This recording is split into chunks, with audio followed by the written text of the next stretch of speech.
Bismillahirrahmanirrahim. Assalamualaikum warahmatullahi wabarakatuh. Kenapa juga? Waalaikumsalam warahmatullahi wabarakatuh. Waalaikumsalam warahmatullahi wabarakatuh. Alhamdulillahi wa kafa wa sallallahu wa sallam wa baraka ala nabiyina Mustafa wa ala alihi wa ashabihi al-mustaqbilin syarafa amma ba'd. Ikhwah dan akhwat sekalian yang sama dimuliakan oleh Allah Azza wa Jalla, alhamdulillah kembali pada kesempatan yang berbahagia ini kita melanjutkan taklim kita membahas kitab Safinatun Najah karya Syekh Salim bin Sumayyir Al-Hadrami rahimahullahu ta'ala.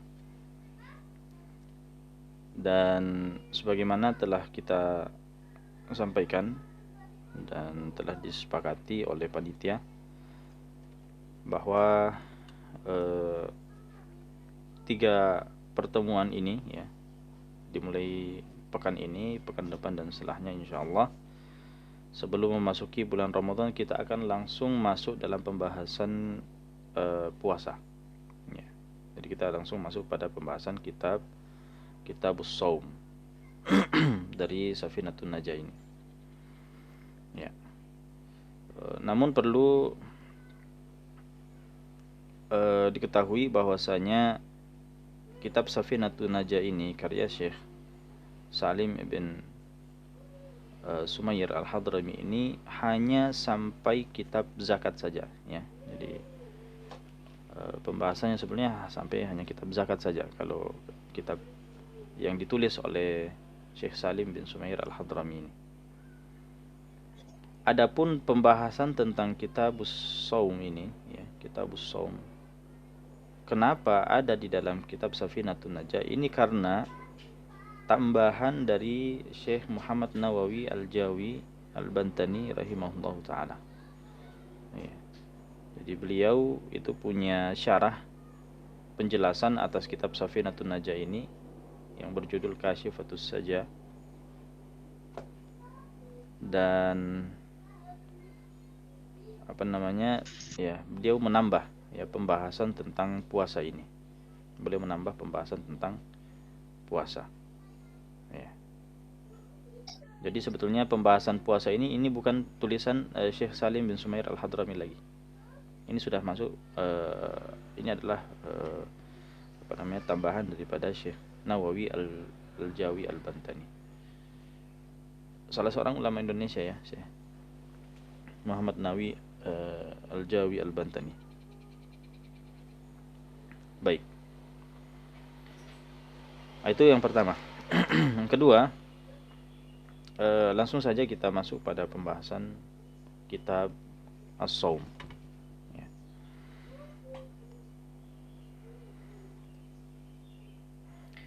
Ya, jadi ikhwas sekalian yang dimuliakan oleh Allah Azza wa Jalla, saum ini ya, atau puasa ini adalah kalau dari segi bahasa ya, dari segi bahasa dia adalah al-imsak anisyai, menahan dari sesuatu.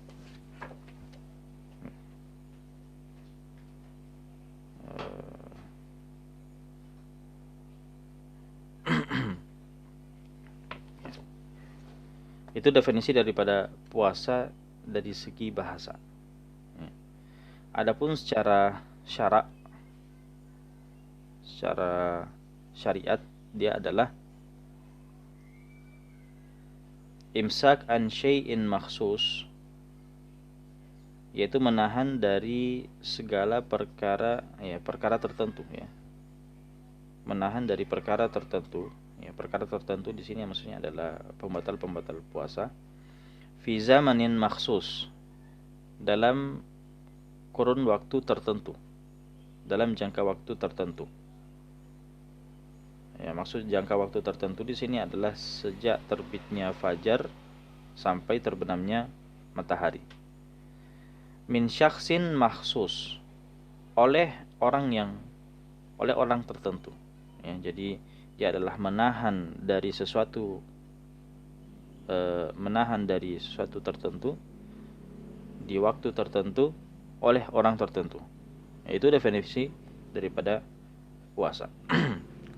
Ya, kalau tadi kita katakan menahan dari sesuatu yang tertentu, itu adalah pembatal-pembatal puasa, menahan diri dari pembatal-pembatal puasa di di waktu tertentu, sejak terbitnya matahari sampai terbitnya fajar sampai terbitnya matahari, dari orang tertentu. Orang tertentu di sini adalah seorang yang mukallaf, ya. Orang yang mukallaf disertai dengan niat, ya, disertai dengan niat. Jadi pelaksanaan puasa ini disertai dengan dengan niat. Dan puasa Ramadan ini adalah salah satu rukun di antara rukun-rukun Islam, ya. Dan kewajiban puasa ini bisa kita dapati dalilnya baik di dalam Al-Quran atau Sunnah Nabi SAW. Begitu juga al-ijma', konsensus, ya. Adapun dalam Al-Quran, ya, dalam surah Al-Baqarah, ya ayyuhalladzina amanu kutiba alaikumusiyam kama kutiba 'alal ladzina min qablikum la'allakum tattaqun. Di sini, ya, syahidnya dalam ayat ini adalah kutiba alaikumusiyam, ditetapkan bagi kalian berpuasa sebagaimana ditetapkan atas umat-umat sebelum kalian agar kalian bertakwa. Nah. Adapun dari hadis, ya.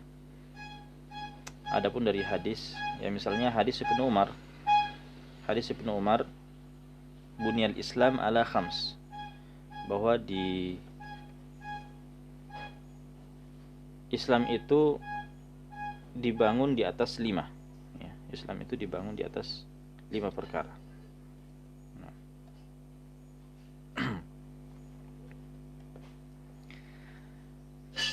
Dan diantaranya adalah puasa, disebutkan di situ. Puasa di bulan suci Ramadan. Adapun konsensus, maka ya ijma' muslimun, ijma' kaum muslimin atas wajibnya puasa Ramadan ini. Dan perkara puasa ini adalah maklum minad din bid darurah. Dia adalah perkara yang sudah diketahui secara darurat dalam agama ini, ya, jadi bukan lagi sifatnya teori. Dia adalah darurat. Orang yang masuk dalam Islam itu akan tahu, ya, akan kewajiban puasa ini. Oleh sebab itu, barang siapa yang mengingkari kewajiban daripada puasa ini, maka dia kafir, ya. Orang yang mengingkari kewajiban puasa ini, maka dia kafir. Konsekuensinya adalah halal darahnya, ya. Pemerintah Islam boleh, ya, membunuh orang tersebut, dibunuh karena kekufurannya, kecuali 2 golongan, ya. 2 golongan dikecualikan, ya, dalam hal pengingkaran kewajiban puasa di sini. Yang pertama adalah orang yang baru masuk ke dalam Islam, ya. Orang yang baru masuk ke dalam Islam, tentunya wajib belajar dulu. Wajib belajar dulu. Adapun masuknya ia ke dalam Islam dan belum mengakui kewajiban puasa, itu belum dikatakan langsung kafir, tidak, ya. Nah, maka wajib baginya belajar. Namun setelah belajar masih mengingkari kewajiban puasa, maka sama dengan yang lainnya, ya. Itu yang pertama. Yang kedua adalah orang yang tumbuh berkembang jauh daripada ulama, ya. Hidup misalnya di tengah hutan, ya. Tidak ada yang mengajarinya sejak dia kecil. Nah, maka orang yang seperti ini uzur baginya, ya, uzur baginya. Tapi wajib baginya apa? Untuk diajari, ya, untuk disampaikan kepadanya bahwasanya puasa ini adalah wajib. Setelah disampaikan, setelah dia belajar dan mengetahui kewajiban puasa ini, kemudian tetap mengingkari kewajiban puasa ini, maka sama dengan yang lainnya. Nah, puasa ini, puasa Ramadan ini diwajibkan di bulan Sya'ban, ya. Di bulan Sya'ban di tahun yang kedua setelah hijrah Nabi Sallallahu Alaihi wasallam. Baik. Dan di sini akan disebutkan oleh Syekh Nawawi Al-Bantani menyebutkan cara menentukan awal Ramadan. Ya, jadi apa yang beliau sebutkan di sini ya menandakan bahwa Ramadan itu belum dikatakan masuk ya, kecuali satu dari 5 ya yang akan kita sebutkan ini. Nah, makanya di sini beliau katakan yajibu shaumu Ramadan bi ahadi umuri al khamsah. Jadi wajib berpuasa dikarenakan salah satu dari 5 hal. Afwan sekalian, ini kelihatan tidak tulisannya? Nah, Ustaz. Apanya, Ustaz? Maksudnya teksnya, Ustaz? Tulisannya kelihatan. Iya. Ya, saya tampilkan. Kita stop share screen, Ustaz. Ya, saya stop dulu. Saya khawatir karena tidak kelihatan. Sekarang kelihatan ya? Masih sebentar, Ustaz. Nah, yang faslun. Ya, faslun. Iya. Ya, sudah ya, kelihatan ya. Baik. Nah, Ustaz. Nah, ini adalah ketentuan-ketentuan yang menentukan ya, Ramadan itu sudah masuk ya, dan wajib bagi seorang itu untuk berpuasa. Nah, yang pertama disebutkan di sini adalah ahaduha, yang pertama adalah bikamali Sya'ban 30 yauma. Itu dengan menggenapkan bulan Sya'ban ya 30 hari. Ya. Jadi ketika Sya'ban itu sudah cukup 30 hari, maka sudah dihukumi ya hari, misalnya hari ini adalah hari ke-30, maka ya besok itu otomatis adalah Ramadan. Hal ini berdasarkan hadis riwayat Bukhari dan Muslim, sumu li ru'yatihi wa aftiru li ru'yatihi fa in gumma 'alaikum fa akmilu iddata Sya'ban 30 yauma. Jadi berpuasalah kalian karena melihat hilal, dan berbukalah kalian, maksudnya di sini adalah penentuan Syawal ya, penentuan Lebaran, juga dengan melihat hilal. Namun jika tertutup, ya terhalangi mendung, maka sempurnakanlah Sya'ban itu menjadi 30 hari. Itu yang pertama. Kemudian yang kedua adalah wasaniha, yang kedua bi ru'yati al-hilali fi haqqi man ra'ahu wa in kana fasiqa. Yang kedua adalah dengan melihat bulan, dengan melihat hilal. Ya, dengan melihat hilal.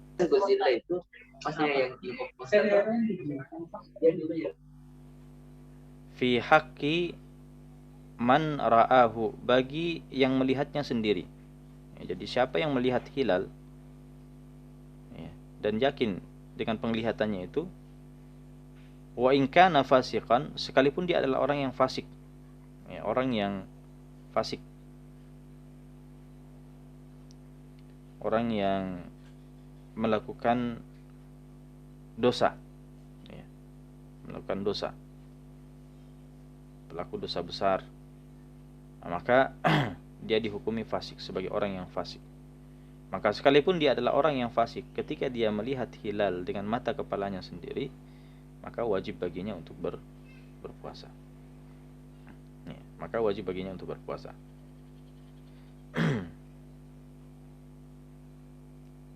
Hal ini sebagaimana firman Allah Subhanahu wa taala, "Faman syahida minkumus syahra." Barang siapa di antara kalian yang menyaksikan ya, masuknya bulan itu, bulan Ramadan, falyasumhu, maka dia wajib untuk berpuasa. Nah. Dan maksud daripada asyuhud di sini ya, kata-kata waman ya, melihat di sini adalah mengetahui. Jadi walaupun dia tidak lihat dengan mata kepalanya, tapi dia tahu, ya, entah dengan cara yang lain, ya, entah dengan menyempurnakan Sya'ban itu 30 hari tadi yang pertama, ya, atau dengan melihat langsung, maka tetap wajib baginya untuk berpuasa. Pokoknya dia sudah tahu bahwasanya ya sudah masuk Ramadan. Itu yang kedua. Kemudian yang ketiga adalah wasalithuha, ya, wasalithuha bi thubutihi fi haqqi man lam yarahu bi adli syahadatin. Nah, yang ketiga dengan menetapkannya dengan persaksian yang adil bagi orang yang tidak melihatnya langsung. Ya. Jadi orang-orang yang tidak melihat hilal itu secara langsung, maka untuk menentukan masuknya Ramadan bagi mereka adalah ketika ada yang bersaksi, ya, ada yang datang bersaksi dan dia adalah orang yang adil. Ya, orang adil di sini maksudnya adalah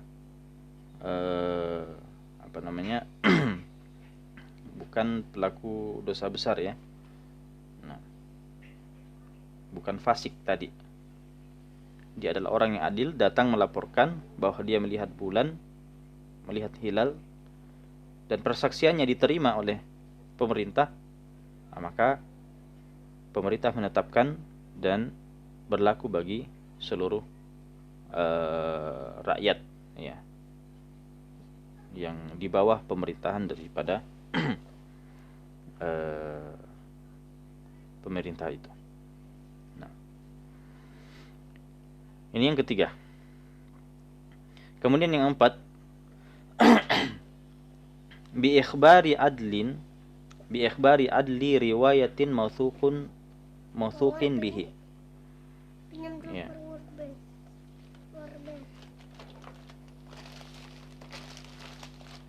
Jadi yang keempat adalah dengan kabar dari seorang yang adil riwayatnya, juga dipercaya kebenarannya. Ada orang misalnya datangnya, kita lihat dia adalah orang yang adil, dia bukan orang yang fasik, bagus agamanya. Kemudian orangnya ini adalah mausuqun bihi, orang yang dipercaya, bukan orang yang berbohong. Nah, maka kalau dia mengabarkan dia sifatnya adil, kemudian terpercaya, kemudian mengabarkan bahwasanya bulan itu telah masuk, ya, terlihat hilal, maka di dalam hati kita, entah kita membenarkan atau tidak, ya, maka ya tetap, ya, makanya di sini disebutkan sawaun waqa'a fil qalbi sidquhu amla, ya. Jadi baik yang mendengar kabar tersebut membenarkan atau tidak. Jadi ketika dia, pokoknya orangnya itu adalah adil dan dia adalah orang yang terpercaya, ya, datang membawa kabar bahwasanya bulan Ramadan telah masuk, dan kita yang mendengarkan berita itu, mendengarkan kabar itu, ya, terlepas kita membenarkan atau tidak, maka tetap berlaku bagi kita bahwasanya Ramadan itu telah masuk. Jadi berita yang dibawa itu tetap benar. Terlepas kita apakah membenarkan atau tidak, maka kita pada saat itu wajib untuk berpuasa. Ya, itu kalau orang yang membawa kabar itu adalah orang yang adil, orang yang mausuqun bihi, orang yang terpercaya, ya. Nah, pertanyaannya bagaimana kalau dia adalah orang yang tidak terpercaya? Nah, makanya di sini disebutkan au ghairi mausuqun bihi in waqa'a fil qalbi sidquhu. Nah, kalau misalnya orang itu adalah orang yang tidak terpercaya datang, tapi di dalam hati kita membenarkan, ya, berita yang ia bawa itu, maka tetap wajib bagi kita untuk berpuasa. Dia mengatakan besok sudah Ramadan, terlihat hilal, dan kita lihat orangnya ini ya artinya bukan orang yang terpercaya, tapi ternyata di dalam hati kita ada pembenaran. Ya sudah, karena kita sudah membenarkan apa yang dia bawa, maka ya, hukum itu berlaku bagi kita, yaitu besok sudah terhitung Ramadan dan kita wajib untuk berpuasa. Nah. Kemudian yang kelima adalah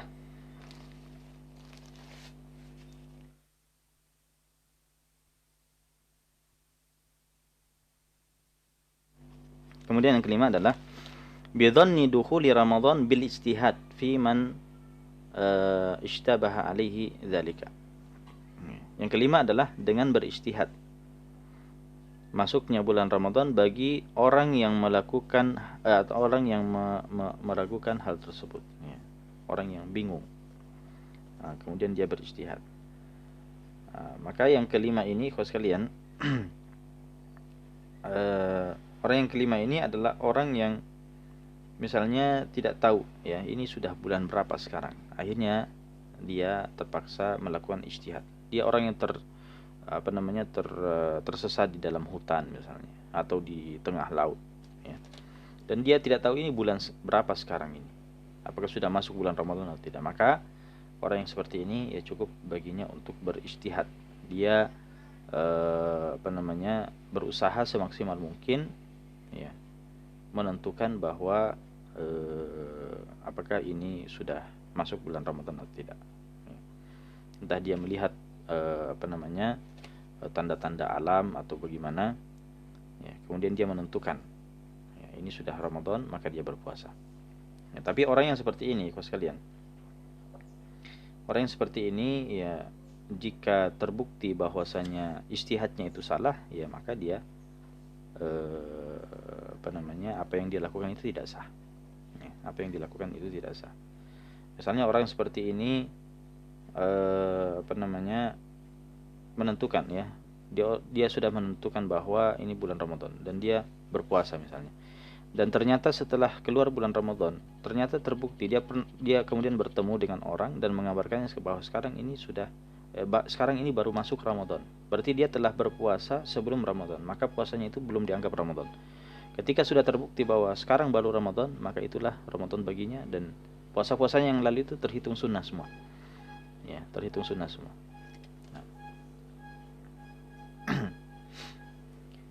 Tapi kalau misalnya dia keluar dari bulan, dia sudah puasa misalnya, dan ketemu dengan orang, dan orang itu mengatakan bahwa sekarang ini ada bulan Zulhijjah, berarti dia telah berpuasa di bulan Zulqa'dah. Dia menganggap Zulqa'dah itu adalah Ramadan, maka berarti terbukti bahwa dia berpuasa di luar bulan Ramadan, dan dia puasanya itu tidak sah dan wajib dia ganti semua. Dia ganti kembali, ya, puasanya itu. Nah, kenapa? Karena dia telah berijtihad dan salah dalam ijtihadnya. Baik. Nah, itulah 5 ketentuan, ya, kapan puasa Ramadan itu diwajibkan. Nah, kapan puasa Ramadan itu ditetapkan. Nah, baik.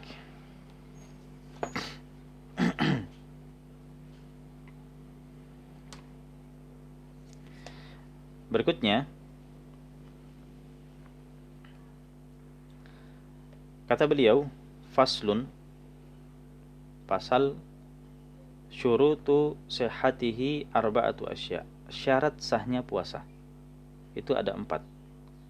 Jadi kapan puasa itu dikatakan sah jika dikerjakan, itu harus terpenuhi 4 perkara.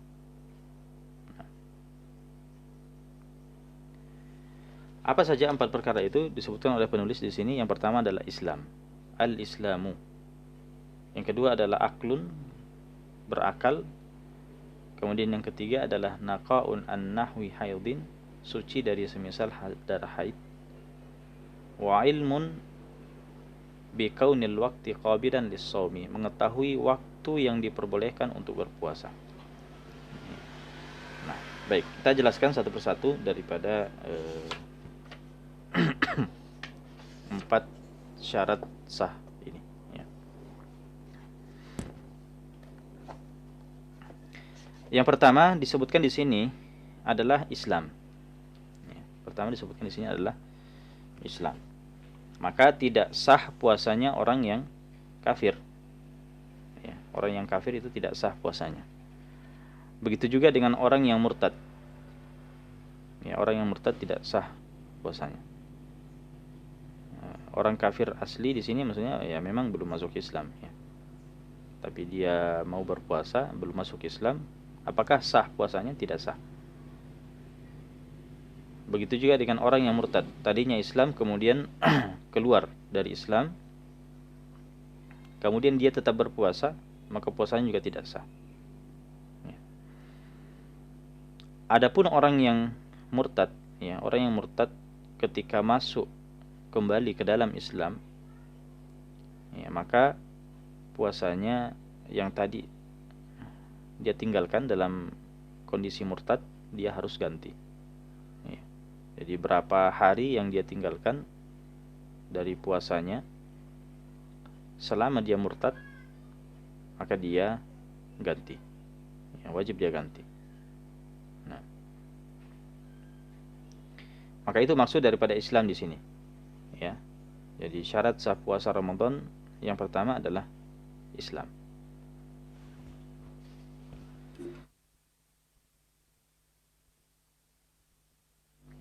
Kemudian yang kedua adalah wa aklun. Yang kedua adalah berakal. Berakal di sini maksudnya adalah berakal sepanjang hari, ya, sepanjang dia berpuasa. Ya.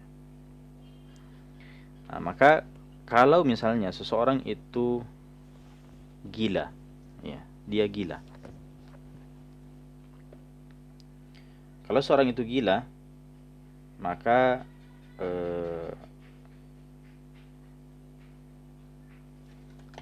dilihat, ya, gilanya itu walaupun sebentar, gilanya misalnya cuma 1 jam, ya, maka tetap puasanya itu batal, ya, dihukumi puasanya itu batal, ya, walaupun mungkin dia akan sadar kembali, ya, gilanya itu cuma 1 jam atau bahkan kurang dari 1 jam, ya, cuma beberapa menit saja dia gila, hilang akalnya, maka otomatis puasanya itu dihukumi batal. Kemudian di antara hilang akal juga adalah pingsan, ya, adalah pingsan, ya, atau hilang akal seperti mabuk, ya, seperti mabuk. Maka kalau dia pingsan atau mabuk,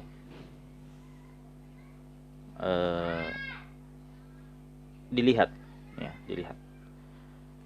Kalau dia pingsan atau mabuk 1 hari full, ya, sejak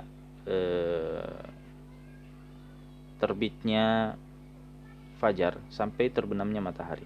Misalnya gini, sebelum dia setelah dia sahur, ya, dia sahur baru masuk waktu subuh, kemudian pingsan, ya, atau memakan sesuatu kemudian mabuk, sadar nanti ketika setelah matahari terbenam. Jadi 1 hari full itu, ya, hari puasanya itu terlewatkan dalam keadaan mabuk atau pingsan, maka kita katakan puasanya tidak sah. Puasanya tidak sah, wajib dia mengganti. Nah,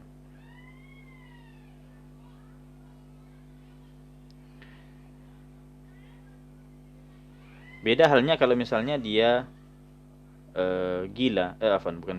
pingsan atau mabuk hanya sebagian waktu saja. Ya, kasus tadi misalnya kita sebutkan, dia pingsan sebelum sebelum masuk waktu subuh, kemudian sadar jam 9 pagi atau jam 12 siang atau bahkan jam 5 sore, ya. Jam 5 sore kan itu belum masuk maghrib. Berarti dia masih mendapatkan beberapa saat berpuasa. Ya, kalau dia sadar jam 5 sore berarti ya mungkin sekitar 1 jam dia dapatkan untuk berpuasa. Apakah sah puasanya? Sah. Karena dia tetap mendapatkan waktu berpuasa dalam keadaan sadar. Ini hanya berlaku bagi siapa? Tadi, ya, orang yang pingsan atau orang yang mabuk. Beda halnya dengan gila, ya. Gila itu memang walaupun sejenak gilanya, maka puasanya tidak sah.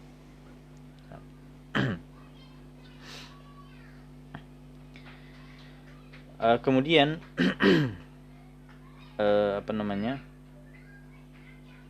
Di antara hilang akal juga yang lainnya adalah tidur. Bagaimana dengan tidur? Tidur 1 hari full. Ya. Jadi sebelum subuh dia sudah tidur, ya mungkin malamnya begadang. Sebelum subuh dia tidur, kemudian bangun setelah maghrib. Ya, orang sudah buka puasa, dia bangun. Apakah puasanya itu sah? Tetap sah. Untuk tidur ini tetap sah. Jadi kita bisa tentukan tingkatannya sekarang ya, bahwa yang paling berat itu adalah gila, kemudian pingsan dan mabuk, kemudian terakhir adalah tidur. Dan semua ini beda hukumnya. Ya, hukumnya itu gila walaupun sejenak batal puasanya. Kemudian pingsan atau apa namanya? Mabuk, ya. Maka dipersyaratkan 1 hari full. 1 hari full, ya 1 hari puasa itu barulah dikatakan puasanya tidak sah. Tapi untuk tidur, ya, untuk tidur ini tidak. Jadi walaupun dia tidur sepanjang waktu, itu tetap sah puasanya. Ya. Kenapa? Karena pertama, gila itu lebih berat daripada pingsan dan mabuk. Begitu juga mabuk dan pingsan ini lebih berat daripada apa? Daripada sekedar tidur. Ya, tidur kalau dibangunkan bisa bangun. Ya. Baik. Nah ini berkaitan dengan berakal. Kemudian yang ketiga,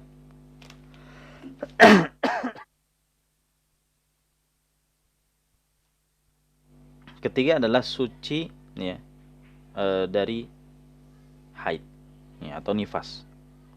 Ya. Termasuk adalah apa namanya,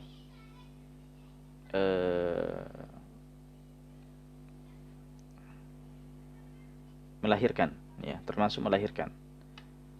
Ya, ada orang melahirkan walaupun tanpa darah, misalnya tidak ada darah yang keluar, nah, maka tetap batal puasanya. Nah.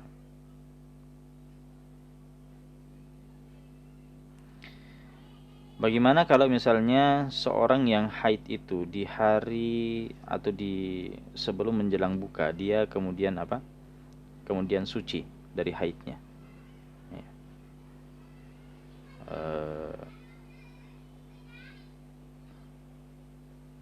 Apakah tetap sah puasanya? Tidak sah puasanya.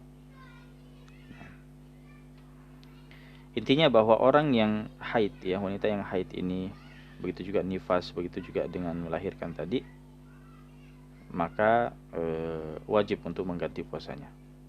Nah, dan tidak sah. Bahkan mereka ini kalau sekiranya tetap berpuasa, ya tetap tidak sah. Ya, bahkan diharamkan mereka berpuasa. Kemudian yang keempat adalah wa ilmu bikaunil waqti qabilan lis-shaumi. Mengetahui waktu yang diperbolehkan untuk berpuasa. Berarti puasa itu harus bertepatan dengan waktu yang memang dibolehkan berpuasa. Kenapa? Karena ada waktu yang tidak boleh berpuasa. Ya, ada waktu-waktu yang tidak boleh berpuasa. Ada 5 waktu. Pertama adalah Idul Fitri, kedua Idul Adha, kemudian 3 yang terakhir adalah 11, 12, 13 Zulhijjah. Ya, jadi 1 Syawal, kemudian 10 Zulhijjah, 10 Zulhijjah, 11, 12, 13 Zulhijjah. Ya, jadi 10, 11, 12, 13 Zulhijjah. Jadi 1 hari di bulan Syawal, yaitu 1 Syawal, kemudian 10 sampai 13 Zulhijjah. Ya, hari tasyrik, ya, ayam tasyrik. Nah, maka ini adalah waktu-waktu yang tidak boleh berpuasa. Maka kalau seorang itu mau dikatakan puasanya sah, harus bertepatan dengan waktu yang memang dibolehkan berpuasa. Adapun bertepatan dengan waktu yang tidak dibolehkan untuk berpuasa, maka konsekuensinya adalah, pertama, kalau dia puasa di waktu itu, puasanya tidak sah. Dan yang kedua adalah puasanya perbuatannya itu diharamkan. Ya, puasanya itu diharamkan. Baik. Hal ini sebagaimana hadis Abu Sa'id Al-Khudri radhiyallahu taala anhu, bahwasanya Rasulullah sallallahu alaihi wasallam bersabda, bahwasanya Rasulullah sallallahu alaihi wasallam naha an siyami yaumaini, melarang puasa dari 2 hari. Pertama Idul Fitri dan yang kedua adalah Yauman Nahri, Idul Adha. Kemudian hadis ya Nubaisyah ya, Rasulullah sallallahu alaihi wasallam bersabda, ayyamut tasyrik ayyamu aklin wa syurbin. Hari tasyrik itu ada hari untuk makan dan minum, memang bukan hari untuk berpuasa. Nah, baik. Kemudian kita ambil juga bahas sedikit tentang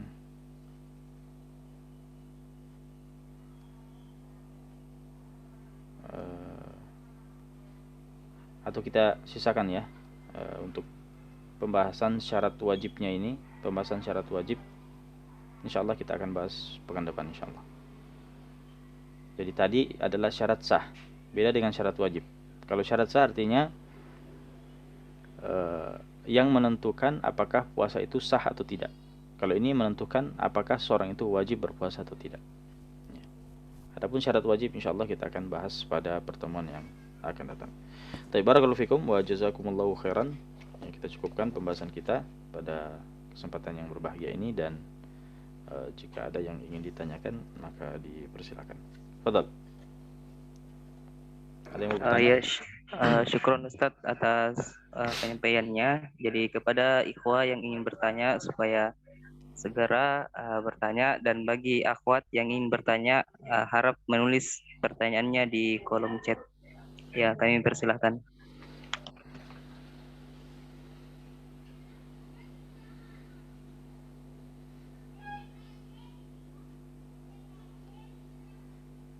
Fadhal.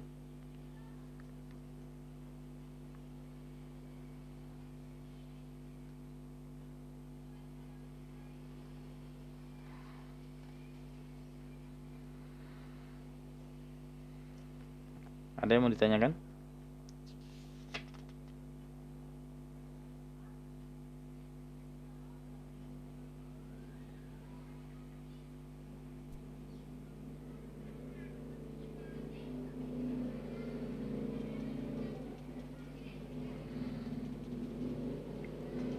Tidak ada? Ya, apa nih Ustadz? Ya. Sudah ada pertanyaan di kolom chat Ustadz. Di kolom chat ya. Baik.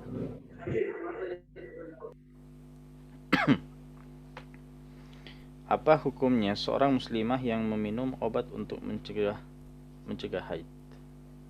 Ya, dia ingin puasa dan khawatir haidnya itu menghalangi dari puasa.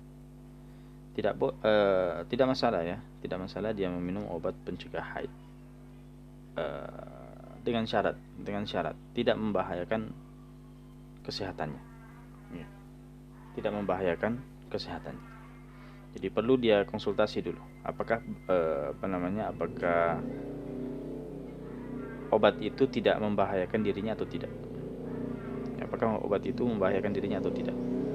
Kalau tidak membahayakan maka silakan dikonsumsi. Jika tidak, ya maka kalau membahayakan maka tidak boleh dia tidak boleh dia konsumsi obat itu. Nah,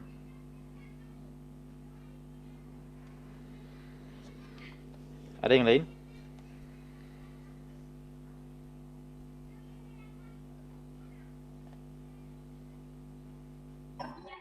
Ya, silakan.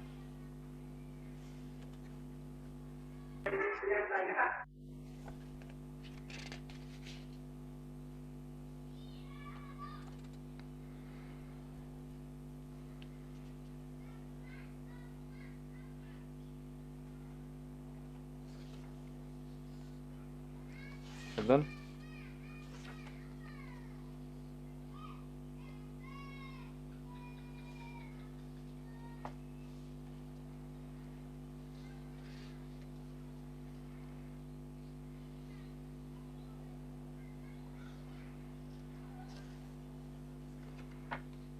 Iya Ustadz, sudah Ya. ada lagi chat. Bagaimana dengan orang mendengar azan subuh sementara sahur dan masih ada makanan di mulutnya? Apa yang hendak dilakukan?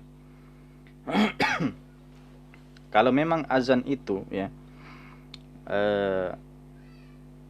tepat dengan waktu subuh ya, karena azan itu kan sebenarnya cuma tanda. Dia adalah tanda masuknya waktu subuh. Dan yang menjadi patokan sebetulnya adalah apakah fajar itu benar-benar sudah terbit atau tidak. Nah, kalau memang masjid itu memang terkenal bahwa tepat jika azan dengan waktu subuh ya. Karena biasa kan ada masjid juga yang lambat ya. Lambat azannya, ada yang terlalu cepat ya. Maka dipastikan dulu apakah masjid itu kalau azan itu sudah apa namanya, sudah tepat waktu atau tidak. Itu pertama. Kalau tepat waktu, ternyata azannya tepat waktu, maka apa yang masih ada dalam mulut kita muntahkan, tidak boleh kita makan. Dan ini bukan dalam mazhab Syafi'i saja. Ini sepakat 4 mazhab ya, bahwa apa yang sudah di mulut ketika fajar sudah jelas ya terbit, maka tidak boleh ditelan lagi. Nah, yang di piring jelas tidak boleh dimakan lagi. Ya, kalau yang di mulut saja itu kita muntahkan, maka apalagi yang di piring. Nah, nah, ini kesepakatan 4 mazhab. Nah, kapan dia lanjutkan batal puasanya? Kapan dia lanjutkan batal puasanya? Pertanyaan yang lain, Van Ustadz, lebih utama yang mana? Fokus memperbanyak menghatamkan Al-Quran di bulan Ramadan atau menambah hafalan di bulan Ramadan? Memperbanyak menghatamkan Al-Quran, itu lebih afdal ya. Kalau dia bisa menggabungkan antara keduanya, itu lebih afdal lagi ya. Kalau bisa memperbanyak khatam dan memperbanyak hafalan sekaligus. Tapi kalau misalnya menambah hafalan itu bisa memperlambat ya, memperbanyak khatam Al-Quran, maka ya, kita memperbanyak khatam Al-Quran itu, kita fokus menghatamkan Al-Quran itu lebih bagus. Nah, itu lebih afdal ya.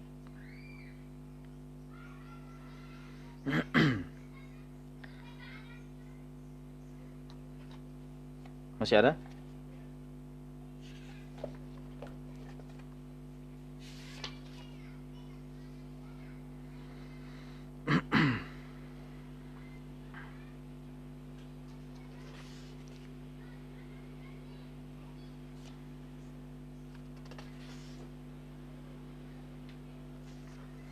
Baik, kalau tidak ada lagi kita cukupkan saja sampai di sini. Barakallahu fikum wa jazakumullahu khairan. Kita tutup. Subhanakallahumma wa bihamdik asyhadu an la ilaha illa anta astaghfiruka wa atubu ilaik.